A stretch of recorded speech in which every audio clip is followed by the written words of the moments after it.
વાત કરીએ રાજકોટ જિલ્લાના વરસાદની તો છેલ્લા 2-3 દિવસથી રાજકોટના જસદણ, ગોંડલ, જેતપુર, ધોરાજી સહિતના તાલુકાઓમાં છૂટાછવાયા મેઘરાજાની સવારી ફરી વળી હતી।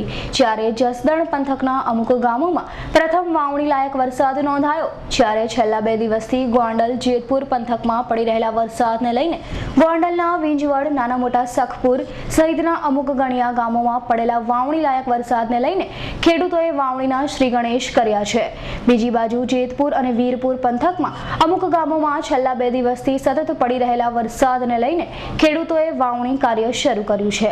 રાજકોટ જિલ્લામાં છૂટાછવાયા પડેલા વિવિધ તાલુકાના અમુક ગામોમાં ખેડૂતોએ વાવણીના શ્રી ગણેશ કર્યા છે। ત્યારે મુખ્યત્વે ખેડૂતો કપાસ અને મગફળી જેવા પાકોની સાથે અડદ, મગ, તલ, તુવેર સહિતના પાકોનું વાવેતર કરી રહ્યા છે। આ સાથે જ જાણે રાજ્યના ઘણા વિસ્તારોમાં હજુ વાવણી લાયક વરસાદ થયો ન હોવાનું પણ દુઃખ વ્યક્ત કરી રહ્યા છે।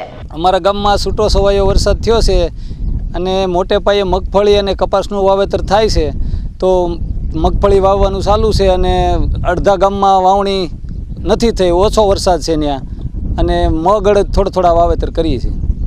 દેવાંગ ભોજાણીનો રિપોર્ટ, રાજકોટ।